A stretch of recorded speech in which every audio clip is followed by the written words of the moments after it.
الذي خلقني فهو يهدين والذي هو يطعمني ويسقين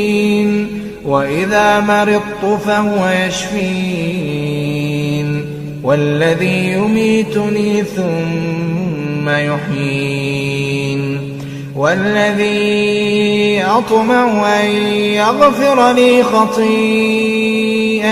يوم الدين رب هب لي حكما وألحقني بالصالحين واجعل لي لسان صدق في الآخرين واجعلني من ورثة جنة النعيم واغفر لأبي إنه كان من الضالين